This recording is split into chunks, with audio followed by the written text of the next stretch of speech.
We'll do it live! So I'll write it and we'll do it live! Fucking thing!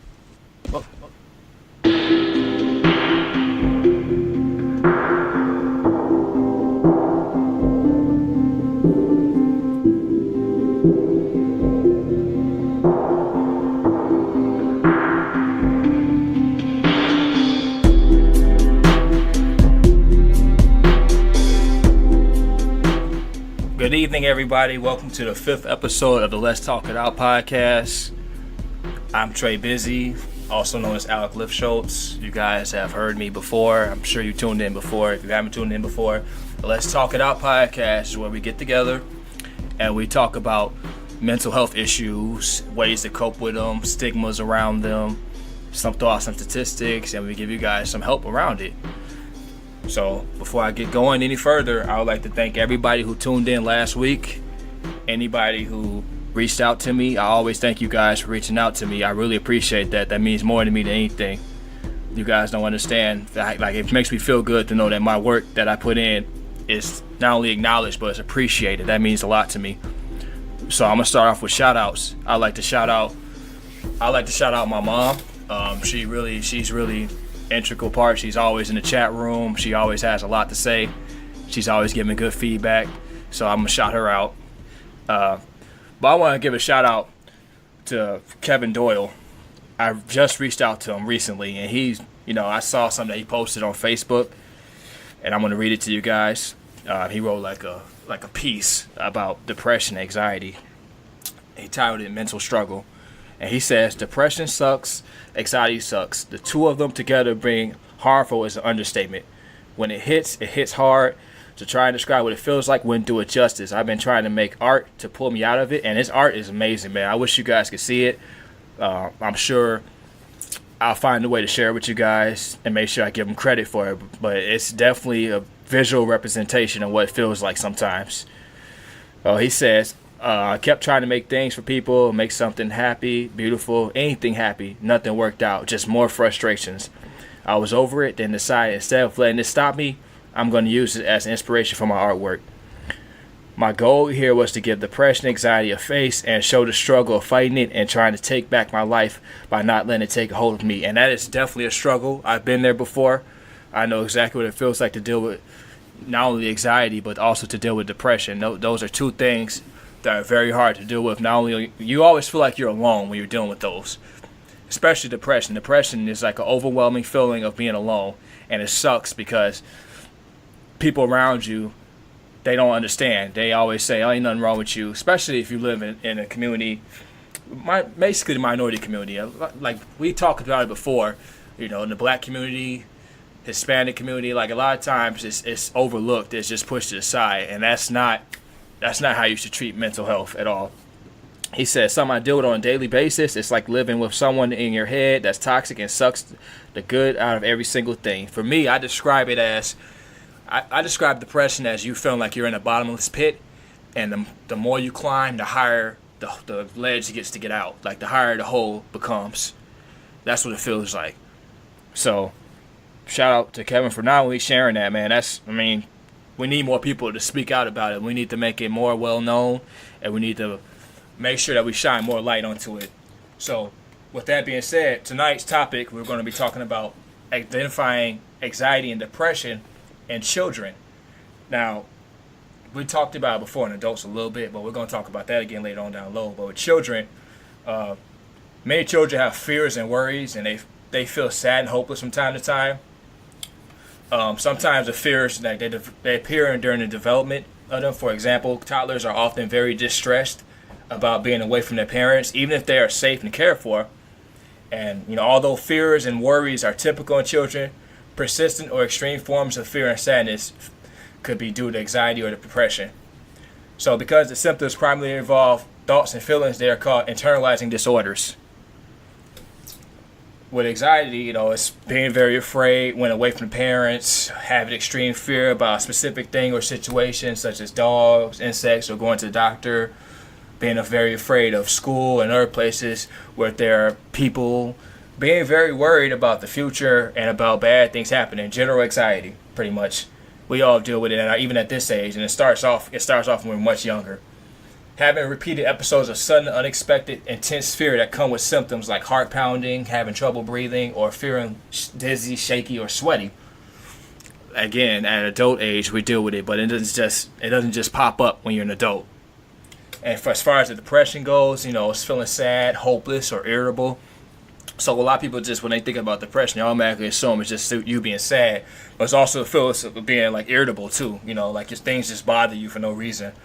Not wanting to do or enjoy fun things, changing in eating patterns, changes in sleep patterns, changes in energy, being tired and sluggish or tense and restless a lot of the time, having a hard time paying attention, feeling worthless, useless or guilty, self-injury, and self-destructive behavior. These are things to look at. So, I'm not alone tonight. Luckily for me, I have two guests tonight. I'm going to introduce the first one. The first guest I have tonight is someone I know very well. Her name is Alicia Daniel. She's a family support specialist. I'm going to go ahead and let her do a little talking for herself. Go ahead, Alicia. Introduce the people. Thank you so much for having me on the show, Alec. I truly appreciate it. This is something I am very, very passionate about. I do work actually for Healthy Families, which is located in the state of Indiana. I do have a bachelor's in human development and family studies. I actually became really active and, let me say proactive in this field because I've always been a helping individual. I come from a background of having two parents who are hard of hearing.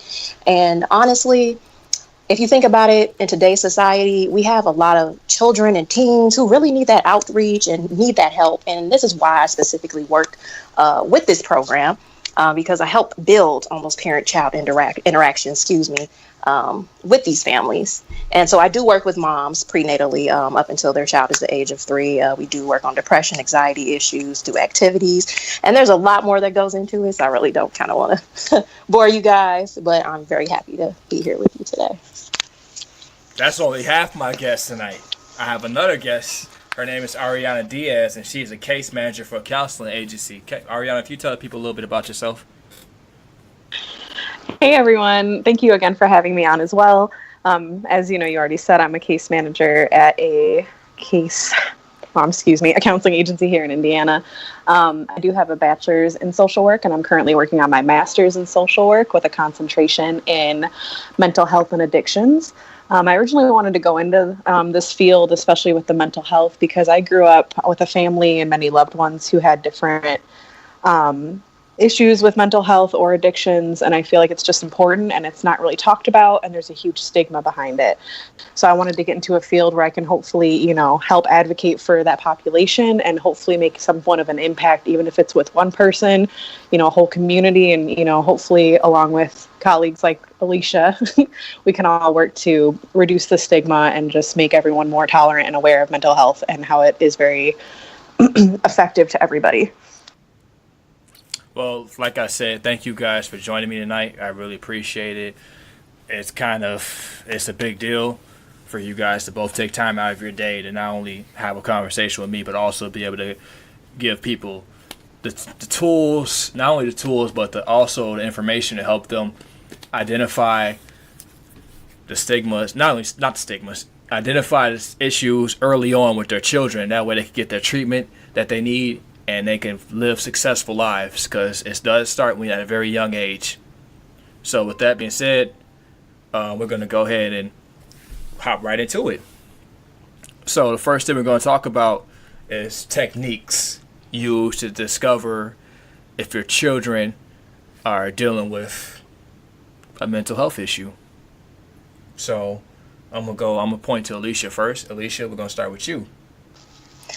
Alrighty, so there are different techniques. At the end of the day, I always tell my families this, like, your child the best, when something is wrong with them. So it's very important to know that anxiety or depression sometimes it's often, a normal part of childhood, and it can be a phase. And usually phases are temporary, and they're, usually they're harmless as well. But children who do suffer from anxiety disorder, they do experience fear, nervousness, and shyness, and then they start to avoid different places and activities that usually normal young children do not. And the easiest way to kind of identify these symptoms in a child, and it can start as young as the age of being in like a kindergarten, honestly. You could be depressed or have an irritable mood, difficulty sleeping or concentrating. You'll start noticing change in their grades, maybe getting into trouble in school, maybe refusing to go to school. Trying to think of other things like changing in eating habits, mood swings. That's a big one, of course.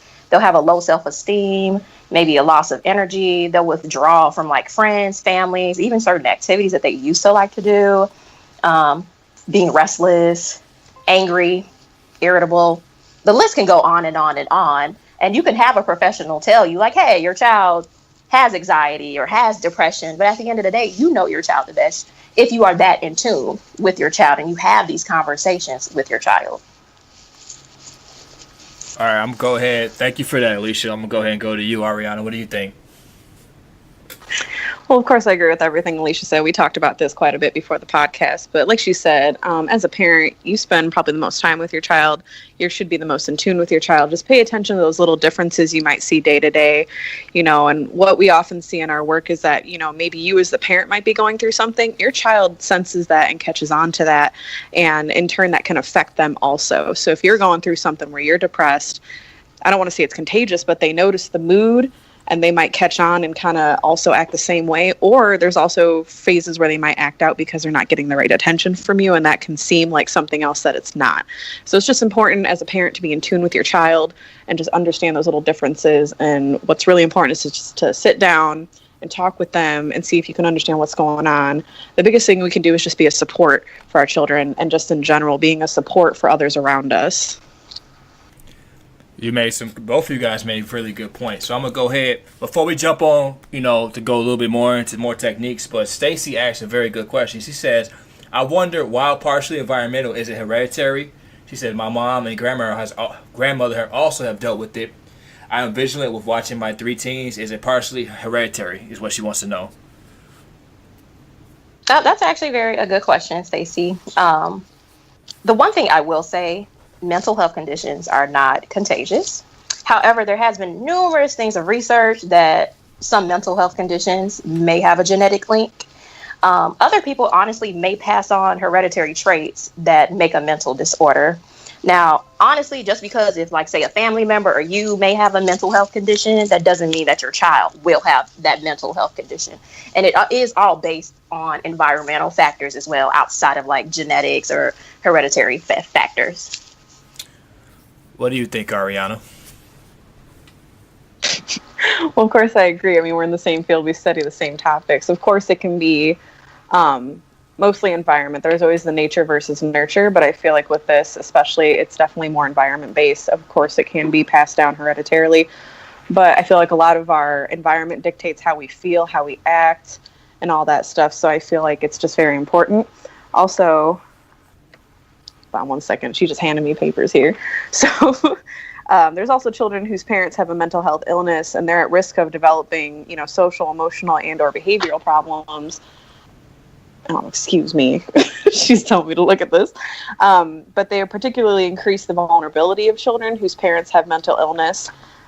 This includes poverty, occupational or marital difficulties, poor parent-child communication, fear, guilt, all that. It all has a factor in what our child sees and how our child reacts.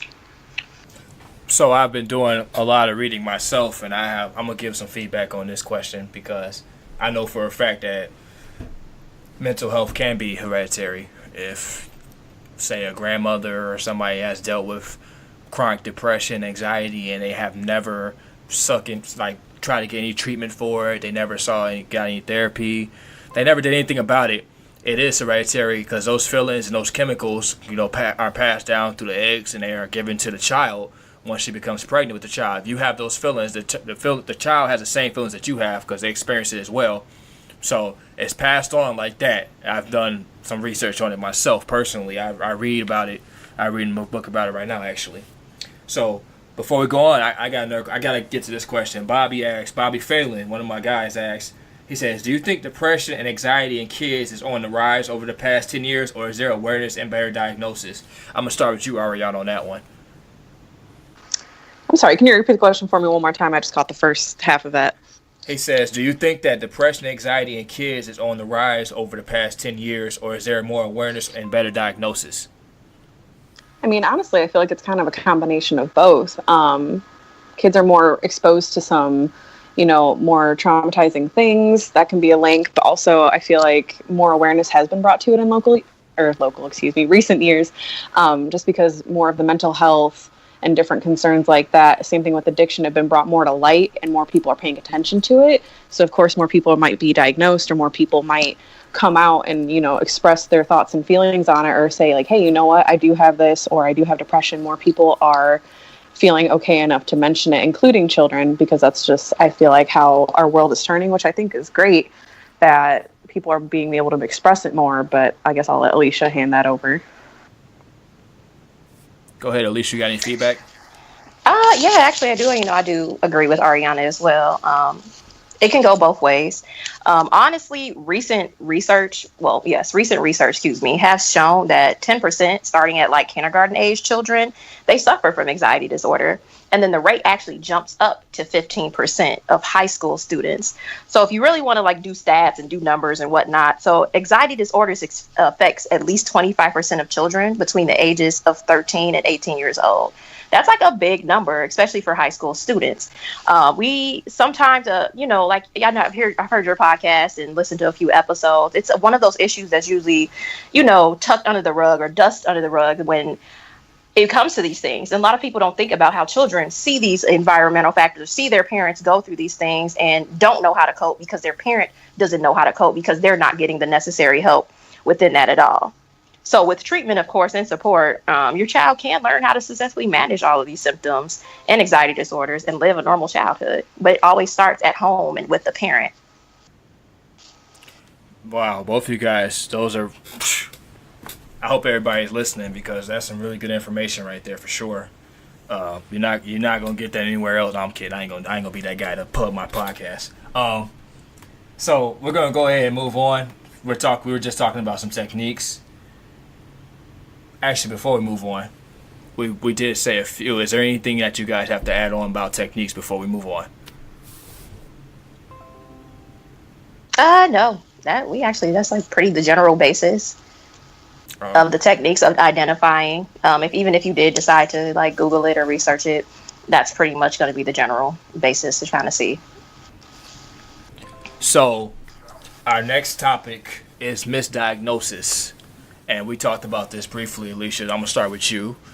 So give me like some examples of like how it could be a misdiagnosis of a kid's dealing with a mental illness or something like that. Often when I work with my families, I do see that a lot of medical professionals are so quick to write off that a child may have ADHD or have bipolar disorder because of something that they're doing either in school, or the parent may feel like they're not as manageable. But once again, it all goes back into the environmental, what's going on around that child or in that child's home environment that's causing everything to be a disarray within that person's life. So we do see a lot of medical professionals that be like, here's medication, give it to your child, they'll be okay. And, like I said, I've worked with families where moms are like, I don't want to do that. And honestly, I kind of feel like the best route, and this is just my, professional opinion, is always seek other outlets before you decide to give your child medication, because you can easily put your child in therapy and work through these issues without doing that. Now, it's going to be case by case, of course. Yeah, I actually, a few episodes ago, I talked about how medication to me should be like the last resort for dealing with a mental illness, because to me, most of the time, like you get on medication, your mind, you become used to like the amount of doses that they tell you to get. So you start taking a little bit more, and next thing you know, not only are you hooked on the drug, but now you're still dealing with the mental illness and you're hooked on the drug at the same time. So to me, there's other better possible outlets, especially with anxiety. I've overcame anxiety myself without any type of medication. So. Oh no, yeah, I completely agree. It's also, it goes into the fact that, hey, you give medication. Are you really fixing the issue? Are you really getting, underneath those layers and really trying to figure out why this person feels that way? So I absolutely agree with you. That's like putting a Band-Aid on something that needs a stitch. That's what the medication is. It's like a Band-Aid. So I'm gonna go ahead and go to Ariana for some feedback about some misdiagnosis. Especially in my work as a case manager at a counseling agency, I see a lot of misdiagnosis, or I see a lot of doctors just trying to put a label on something that they might not necessarily completely know about. A lot of people take their children to, their primary care physicians and not psychiatrists or psychologists who are, more versed in mental illness as opposed to physical illness. I completely agree that medication should be one of the last, if not the last, step to take. I mean, there's so many different ways. And even if you do choose to go on medication or put your child on medication, also seek other avenues. So the best thing for most treatments is to be on a medication and also going to therapy. Like you said, medication can just be slapping a Band-Aid on something, but you want to dig deeper and find out what's causing the issue, opposed to just being like, well, here's a drug, be quiet about it, or here's a drug, hopefully you get better. But that doesn't always solve everything. And even then, there's many studies that show that in children who start taking those medications early, especially in larger doses, it can cause some damage in the brain chemistry, and that can make, things worse going forward, where they can maybe have a diagnosis of depression, but that might be able to spiral into something like, why can't I think of the name of it? Bipolar or something else more severe, where it might cause more of harm later. So I definitely think that taking time to really research your options as a parent, as a person, even if you're an adult looking into this, I think there are many other options to take other than just medication. That should be one of the last steps. And again, if you do take medication, definitely look into also therapy or different things you can do to help. So I have quite a bit of feedback inside the chat room. I'm going to go ahead and read some of the comments. Bobby says, I agree. A lot of it stems from the parents and families, but these kids deal in social standards way more than we ever did. And they feel the need to impress and relate to more people than we've ever had to deal with. And that's something I touched on before. Because of social media, a lot of people, especially younger people, they compare their lives to other people's lives, and they feel like that they're not meeting where they should be at a certain age. And it happens that even as teenagers, they see some kids that are doing better than them, and it makes them feel there's a sense of lack of accomplishment in them. That creates like anxiety, because you feel like at a certain age you should be reaching a certain thing. And like in the earlier podcast, you shouldn't judge your level of success based off somebody else's. What's for you will be for you, and what's for that person will be for that person. Don't ever compare yourself to somebody else. So one thing you guys can do in the chat room, make sure you teach your kids that. Make sure they know that. Don't judge your level of success. Don't judge your accomplishments based off someone else's. That's for their life. You need to do what's best for your life. So we're going to go through types of therapy. We talked about a little bit early, like a couple days ago, Alicia, we were talking about how kids sometimes, when they're with their parents, with the counselor, they don't really say as much as they would if they're like by themselves. So just different types of therapy. Like, I don't know. You guys are the experts. Yeah, it's okay. No, you did say the main thing. Honestly, I believe the first route should always be therapy. It should always be individual therapy with that child and the therapist, the child and then the mom, and then group therapy with the parent and the child. Often we do see that a lot of younger children, it takes a while for them to kind of warm up to the therapist. So it's often required for that parent to sit in until that child is a little bit comfortable. And usually our therapists are very good about digging very deep and trying to, get these triggers and see different things in children and get them to speak. I remember I had an experience when I actually had a very good opportunity to intern with the Department of Child Services, and I had to go to the Special Victims Unit, and actually sit in on a child who was actually, I believe, molested by a man in the community, and he was currently facing charges, and they really wanted her to kind of come, not on stand, but like make a written statement. And the child at the time was probably about 8 or 9. So they do a lot of different techniques. Even those police officers who do work in that special victims unit, they do different things to kind of bring out triggers in children, maybe play with toys to kind of get them to warm up, maybe color, and then eventually it leads into the more therapy-based, okay, well, can you show me like on this dial, like what happened? Or like stuff like that. So it is ways that you can get your child to talk to their therapist. And if you find a good therapist, stick with them. As we all know, sometimes change is not as great for a child. I know even for me, change brings on a lot of anxiety for me. And I'm an adult. So imagine what it could do for an adolescent. for children, they're still getting used to who they're going to be as a person, not who they are going to be in the long run. Granted, we're still growing every day. If you're not growing every day, then that's a problem. But as a child, they're growing more rapidly, not only physically but mentally. So they are get adjustment in a lot of things in life. So one of the things I want to read in the chat room is as my mom says, peer pressure or lack of identity in teen years some people need a strong family support and acceptance. You need to accept your kid and not try to push on them. As parents do this all the time. They like to push that their failures to make sure their kids don't make the same mistakes they make. They push them in a certain way, like they want them to do what they didn't do as they were kids, and that's not for every kid. Kids should be able to live their own lives. She also says, please, parents, don't ignore or deny something maybe is happening with your children. Be an advocate for your child.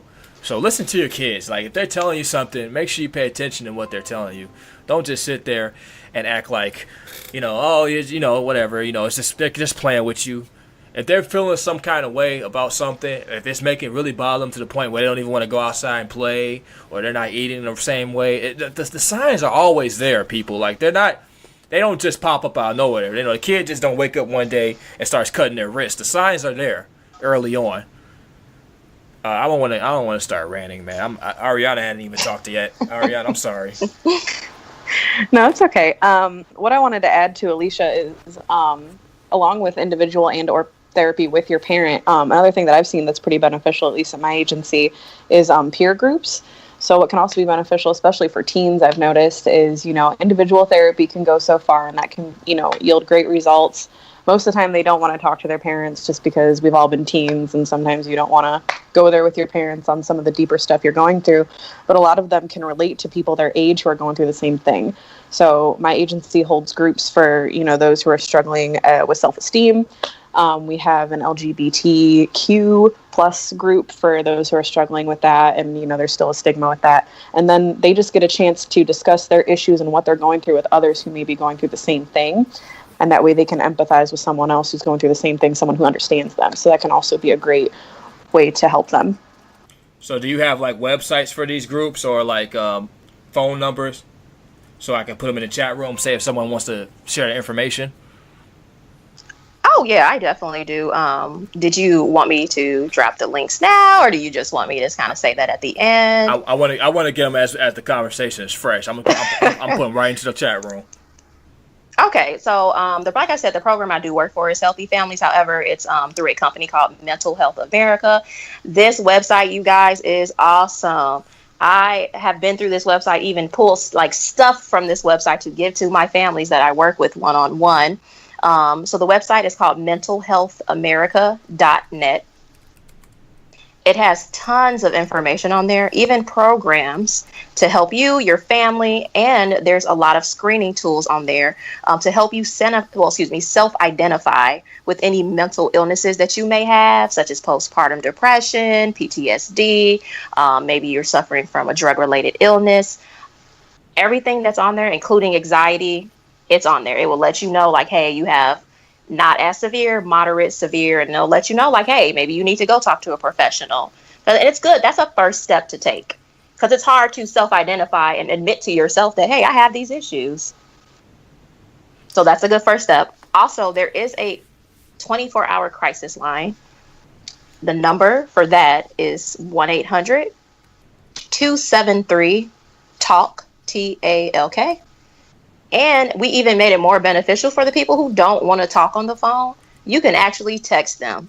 So you would text MHA to 741-741. What's that last text again? MHA. Okay. To 741-741.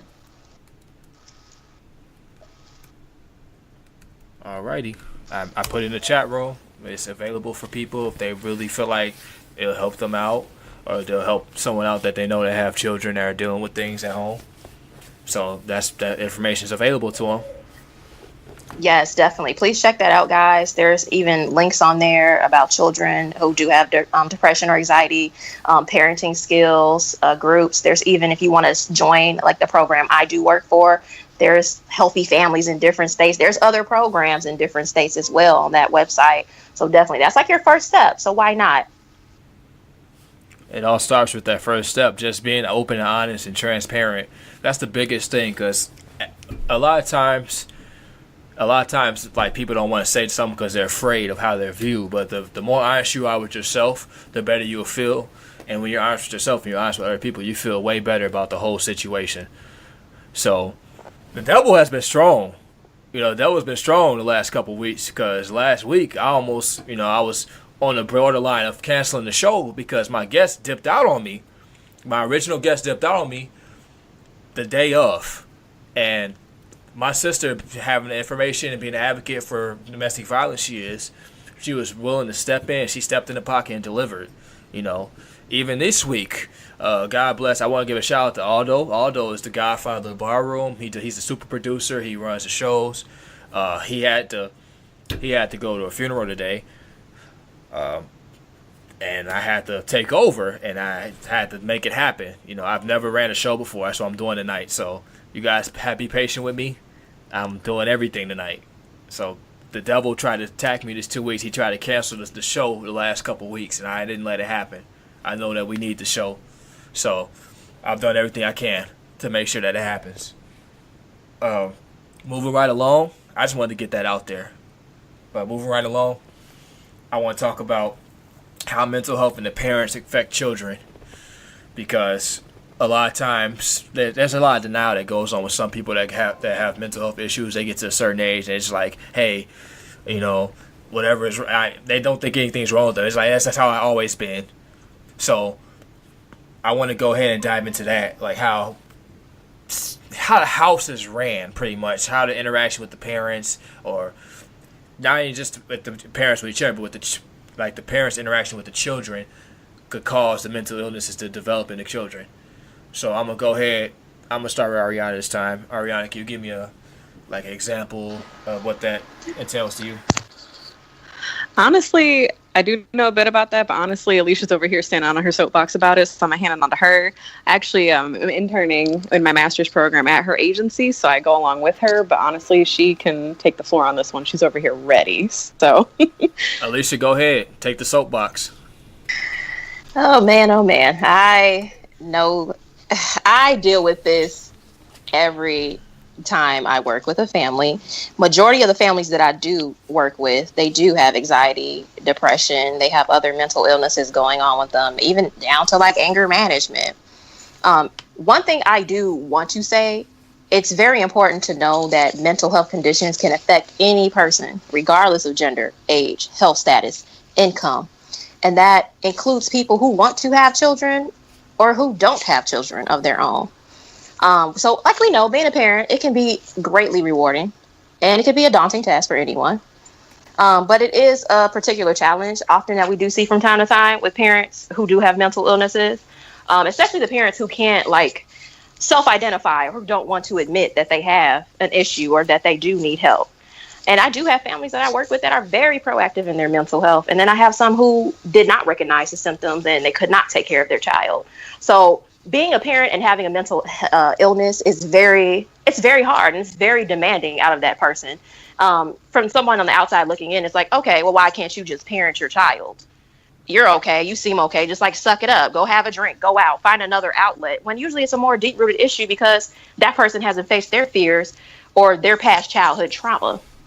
So once you get to that issue and once that parent gets that help, then they're able to really parent effectively and be there for their child. So I do see a lot of issues when a parent does have a mental illness where, like I said, they're not taking care of their child. They're ignoring their child's cues, such as maybe the child reaches their arms out and they're crying and they're not paying attention, or they're ignoring them, or they have a blank look on their face. Maybe a child is crying hysterically and they just leave the child in their rocker or bouncer or whatever to make sure the child self-soothes. So it's different factors that can go into that, but definitely you can't parent as a child. You can't parent your child if you have a mental illness that has not been addressed and you have not sought any help or attention for it. Yeah, you really can't. And the biggest thing, like I said earlier, is being transparent about what's going on with you. So even if you're inside the chat room right now, even if you listen to this later on in the podcast version, if you feel like there's something going on with your children, take a step back and look at yourself. Look at how you interact with them. Think about times where they've tried to express things to you, you kind of push it away because, I don't know, you're watching a football game, you're trying to read a book, you're looking at Facebook. Whatever you're doing, just pay attention to your children. You know, kids are very honest. They don't hold anything back. They will tell you exactly what's going on with them if you listen to them. And that's the main thing, being willing to listen to your child and see what's going on with them. So, I don't know, man. Like she said, the whole people try and be strong because with their mental illness. As an adult, if you have children, it's important for you to take care of yourself first. But the kids definitely they definitely show the signs. They definitely let you know what's going on with them. You can't ignore it at all. So I'm gonna go ahead and read some comments from the chat room real quick. I see there's a lot going on in here. Let's see. My mom says, allow them to talk and not judge, but learn to listen and read between the lines. That's important. That's very important. As a parent, listen to your children and not swearing or judging. Keep the lines of communication open with children at all costs. Having a resource for help is outstanding. It's more accessible. And like Alicia did give you guys a website. Like, please make sure that you check that website out. That type of information definitely be very useful for you guys. So, a way to help your child, cope with mental issues, you can, have fun with your child and do things that he or she enjoys. Whatever your kid, your children better than anybody else will. You know what they enjoy doing. You know what put a smile on their face. Try to make sure that your child is always in a happy place. You don't want them to deal with the same type of stress that you deal with at a young age. You gotta encourage your child to recognize his or her strengths, whatever those might be, as far as like if your kid's more athletic or like being outside, let them do that. If your kid's more of into creative writing or something, let your kid write. Support them, build them up. She mentioned support groups. You could attend support groups with parents and families for your own support, just to help you, so you could get tips from actual parents. I don't have kids, so I don't know anything about being a parent. I just do observing from it. You can learn healthy coping strategies so that you will be able to respond calmly to stressful situations. That way your child doesn't see you losing it and think that's how they're supposed to react to something that's going on with them. That's very important as well. You let your child's teacher and school counselor know your child's condition so they can cater to his or her needs for a better school environment. You're not with your kid all day. Your kids go to school probably about 7-8 hours. They're around a bunch of children. You want to make sure that, because you don't know what's going on at school, you just know you have to listen to what they're telling you. Don't listen to the teachers. Don't listen to the principals. They don't always pay attention. There's about hundreds of kids there. They don't know what's going on with every kid. If your kid comes home and says, hey, such and such is bothering me in a way that I don't like, I don't like how this is going on, you have to listen to your child and you have to make sure that you do something about it. You and build up your kid, you support them. I'm just thinking about when I was younger, man. Like that right there means the world to kids. You being there for them no matter what, you listening to them no matter what someone else says, no matter what the adult says, you pay attention to what your kid is telling you. That's the most important thing that could ever happen. I've been talking for too long. I'm going to let Ariana or Alicia, you guys have some feedback to give. Everything you just mentioned was great. I mean, like you said, being a support for your child is one of the most important things that we can do as people in general and also as parents. As a parent, your child sees you as their first teacher, their first support, their first everything. So a lot of, parents take for granted, like if a child's telling you something, you should listen. I know sometimes as parents, we get overwhelmed or we get, caught up in other stuff and we might put that on the back burner, but we need to really pay attention because, that's so important. And another thing I wanted to mention, like you did before about, doing things your child likes, that's all a part of self-care. And not many people really know self-care or practice self-care, but self-care can be so simple. That's just taking care of yourself. And as a parent, you want to take care of yourself so you can show your child like, hey, I do things for myself to take care of myself mentally, physically, emotionally. And you want to teach them those same habits so they have effective coping skills and coping mechanisms like, hey, I've had a really rough day at school. Maybe instead of, self-harming, punching a wall, doing something, negative, we're going to do an outlet. You love to paint, you love to write, you love to sing, you want to put on a podcast, anything like that, something that's an outlet for them that's creative or beneficial and something positive. So self-care is something that, us as adults need to practice and preach and pass on to our children. Alicia, we talked about the other day, we were saying how sometimes when a kid is just being hyperactive or impulsive and they have trouble concentrating, they just automatically label that as ADHD. I want you to expound upon that a little bit, like what we talked about. Yeah, and definitely that conversation we had, that is a typical situation for a lot of families. You get families who are so blinded by the fact that their child acts out in school or have behavioral issues that they, in a sense, become, I want to say, like jaded, and they just kind of ignore the issue at hand. And they're just like, oh, my child's just that way because that's just how he is, or that's just how, he or she, that personality of that person.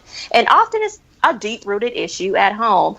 For example, I did work with a mom. She expressed to me that her son is excellent in the home. However, he's in school, he just acts out, and he had so many behavioral issues. The teacher was constantly calling her every single week. Need I mind you, what's going on at home, her and dad are separated at that time.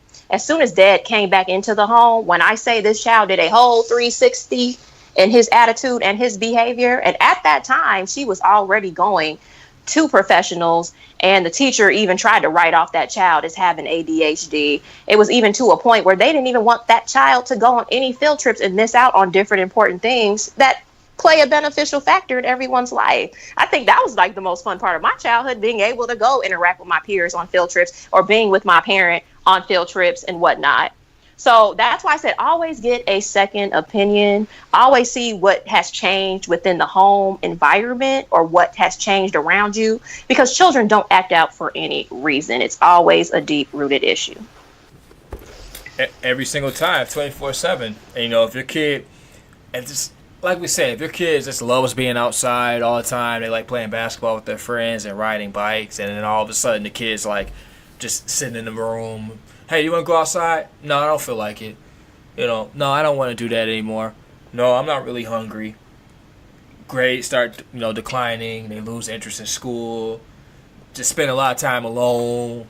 I mean, the signs are always there, man. All you guys got to do is put your fucking phone down and look up. I'm sorry for using the profanity. Actually, no, I'm not sorry. It's my show. If you don't like it, don't listen. If you need to put your phones down, you need to pay attention to your children. A lot of people, and that's what's wrong with these younger parents these days. They don't pay attention to their kids. They don't know what's going on with them. They just, oh, well, you got bad grades. Why are you getting bad grades now? You don't listen, blah, blah, blah.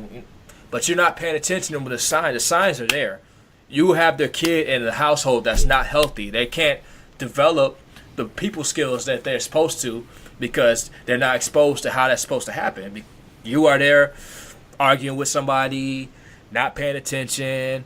God forbid, you get mad and you just start throwing shit around. Now your kid is afraid to talk to you because they see how you act when you get upset about something. And they don't want to tell you something because they think you're going to get mad at them. They're all there. I'm telling you, all you got to do is open your eyes and look up.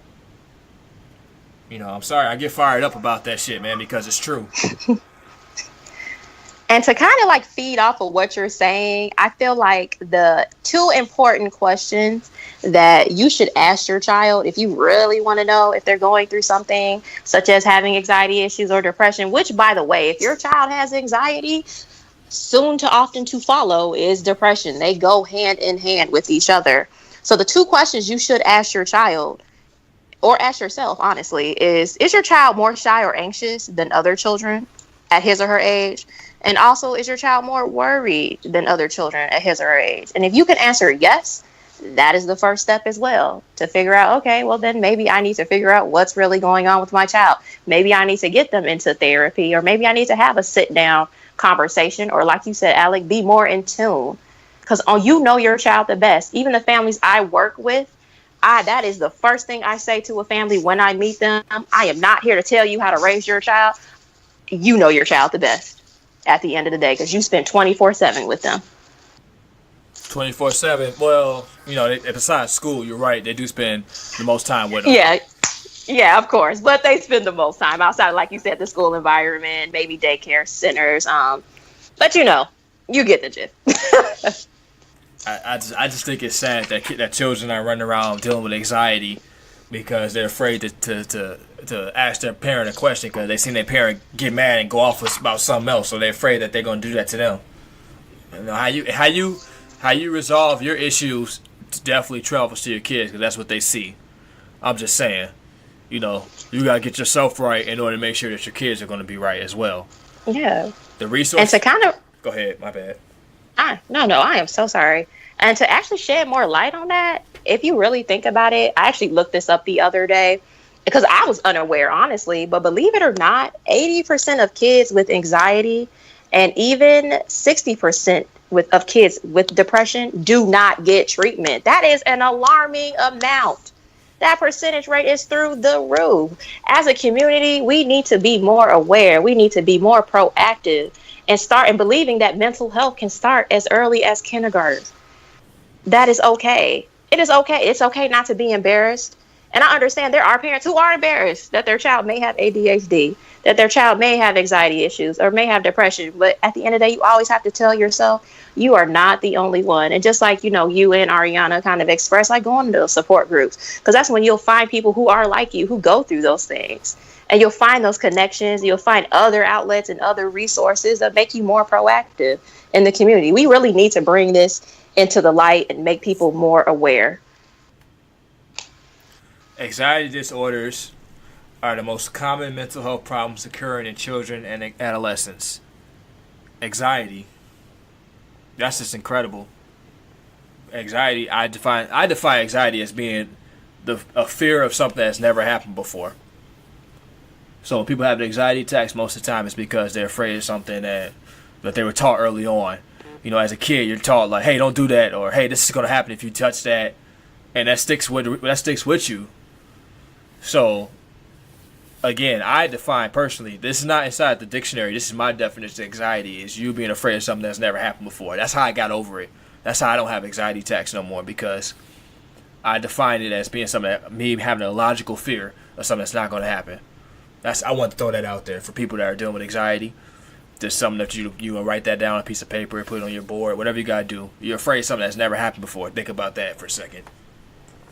And I actually, and I love how you said that. Honestly, I'm about to write that down myself so I can tell my clients this. That is awesome. Just like how you said, everybody has an inner and outer reality. So what I really mean by that, like you have red light thoughts and green light thoughts. And that is what anxiety is. Those red light thoughts, let's give an example. That dog will bite me. That's a red light thought. You want to instantly replace that with a green light thought and kind of say, most dogs don't bite. So you're replacing that negative with a positive. We go through this every day. I also suffer from anxiety issues, so I completely understand. There's times where I have self-doubt, but I have to replace that with a positive thought. And that gets me out of that phase that I'm going through. Same can be applied to children. That is actually a coping strategy, believe it or not. Something as simple as that can help you cope. We've been neglecting Ariana, man. She ain't said nothing. I wonder if she's still there. I feel. No, don't worry. I feel kind of bad. No, I've been listening here. I've been like throwing up prayer hands and just like preaching her as she goes, because we talk about this all the time. We work together right now, so we talk about this all the time. So I'm over here just like, yes, girl, yes, say it again. But that's true. I mean, I also suffer from anxiety and depression, and I have for many, many years, even linked to my childhood. And again, just even little things like that of just identifying, like, you know what, I'm anxious. I need to calm myself down. There's a million techniques. Honestly, just a simple Google search will bring you up with like thousands. But like that with the red light, green light thoughts, I do that all the time of like, you know what, I'm not going to pass this test. Or like, something's going to go horribly wrong. And I'm like, you know what if it doesn't though? Or like, that's not really rational. I studied and I did this and I did that. Same thing with the dog. Things that aren't in your control, but just generally anxiety just gives you those thoughts. And we just need to find coping mechanisms of how to, function a little more on a positive side opposed to a negative. Well, I'm gonna go ahead and be a little proactive for the chat room. I asked you guys, how do you guys cope with anxiety? Like, what would be some techniques for you guys? Again, we were just talking about this with one of our clients who also is struggling with this, and Alicia handed me the mic on that one. She's like, well, how do you deal with it? One thing that really helps me, I've always been very into music, and what I did when I was having a really, really hard time, especially in high school, coping with a lot of my emotions and my anxieties, I made different playlists for different moods. So when I knew I was feeling like, kind of more depressed, more sad, I made a playlist that was like full of really upbeat music that I knew would get me out of it. I also have I have many lists on my phone. I have lists of movies that will get me out of that mood. I have different activities that I go make myself do that I know will get me out of that mood. I have a list of contacts that I know I can trust and who know what I have and what I go through, and they are there to support me when I need that. So just different things, I call them fail safes, and like those steps that I take before I feel like I might go off the edge or, feel a little too overwhelmed where I feel like I can't cope. I have different strategies. So music has always been big for me. I know for some people, reading or going for a run, exercising, there's so many things. It just depends on you as a person of, what centers you or what calms you down. Another great app that we've both used here is called Headspace. It's free. That's the best part. And it just kind of gives you some little meditation and mindfulness where it just gives you that, 2 to 10 or the ranges go up in the time, but it gives you breathing techniques. It just allows you to kind of like center your brain and just kind of take a minute, refocus, relax, and come back. So I would recommend that to all your listeners as well, as there's many different apps out there that promote meditation and different kind of mindfulness techniques to just kind of get you back in a positive energy. Ariana, can you give me some of them so I can put them in the chat room? Headspace is the main one I use. I don't have any of the other ones on this phone. It's connected together, just Headspace together? Headspace, yes. And the app looks like an orange dot on a white background. That's probably the best one I've used. I use it every day. You can set reminders on your phone. You can set it for when you wake up. They have a wake up one. They have one that you can do at night to calm you down so you can drift off into sleep without having a lot of those thoughts that keep you up. There's just different ones you can do, like breathing. It's a really cool app. I would recommend everybody to try it at least once. And I know a lot of people aren't really into meditation or they think it's kind of hokey, but honestly, this is very general and it just kind of brings you back. So I recommend at least trying it. And again, it's free, so there's no harm. Meditation is one of the better outlets instead of medication. Definitely. Absolutely. Anything for you, Alicia, as far as like techniques that you would use?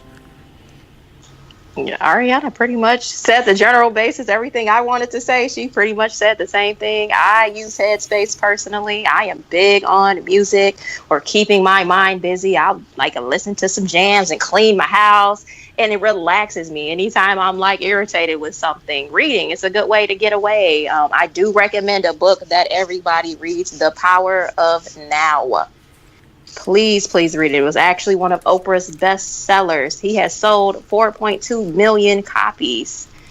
It will get you, it is a spiritual book to enlightenment, and you will like it. I promise you. This book has helped me through a lot of things, and I read it not just like one time around. I've read it a few times.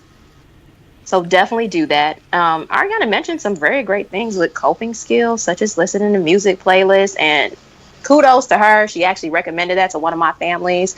And this person is so against doing anything with self-help because she does not, quote unquote, have the time. And she actually did it, and she thanked me over the weekend. And of course, I had to give Ariana her shout out and her praises, because that is somebody I work with who has one of the severe levels of depression and anxiety issues. And she found an outlet. She told me, like, thank you so much. I felt so relaxed. And my muscles were tense at first, and now they're kind of just like, I don't feel sore anymore and whatnot. And I told her, see, 2 minutes out your day makes a big difference to meditate, or like put in your headphones. You can even, Headspace is even awesome enough where you can set your timer to do something in the morning or do it right before bedtime to relax you. So I want to throw this out there. I also, to deal with anxiety, I tell myself that, but another way is, as someone put exercise inside the chat room, I promise you, going to the gym and lifting weights definitely helps me out. Like, when you focus on lifting and you let off those good, you feel like you let off good energy from that. Like, you build yourself up. You feel accomplished when you're out there lifting and like setting new weight limits. You feel good. You build yourself up by doing that. So that's why I'm always at the gym, honestly. Yeah, I agree with you, Alec. It's actually has been studies shown that when you do work out, when you are in a mood or you are depressed or you're having anxiety issues, your brain releases these natural endorphins where you are like quote unquote on a high, that it makes you feel naturally good about yourself. So that is excellent. I do work out too, so that makes me feel awesome. Yeah, I mean, we've got about the 54-minute mark, guys. I'm gonna go ahead and go around, ask for any closing remarks. So I'm gonna start with you, Ariana. You got anything to say to the people before we get out of here? Just want to thank you again for having us on and, putting a spotlight on this topic. Again, just the main points of, if you feel there's something wrong with you or your child, seek help. Visit that website that she mentioned, the MHA website. It has a lot of stuff on there. I also have gone on there and used some things for my clients. Just the first step is, reaching out or maybe discovering other ways of coping with your anxiety, like the ones we just mentioned. We're going to go ahead and go to you, Alicia. Sorry about that. Alicia? No, it's okay. Alicia, any closing remarks? Yes, I actually want to thank you for having me on. This is something I'm very passionate about. Been passionate about for years, ever since at a teenage age, believe it or not. You guys, be advocate for your children. Be advocates for yourself. Notice when you have issues, and it's okay to say that you need help. It's okay to admit that you're not doing a great job as a parent. Nobody's perfect. I'm not perfect. Ariana's not perfect. Alec is not perfect. Do these things. Be proactive in the community. Definitely. So I'm going to go ahead and take over for a little bit. Kevin says that's a very helpful tip for anxiety. I guess he's talking to you, Ariana. Heather says, I really like the red light, green light thought coping mechanism idea. I liked it too.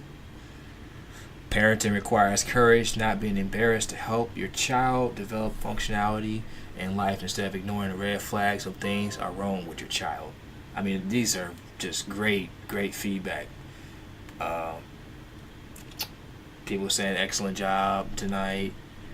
It's just very, very, you guys did a very good job. I thank you guys both for coming on tonight. It means a lot to me that you, like I said, you take time out of your day for you to come on and have this conversation with me. Something that's really necessary, because like we both, all three of us said, it's not shining a light on enough. People need to talk about it more. So with that being said, I'm gonna go ahead and close out the show. Everybody next week, Thursday, 8 p.m. We know where to come, and we'll see you then.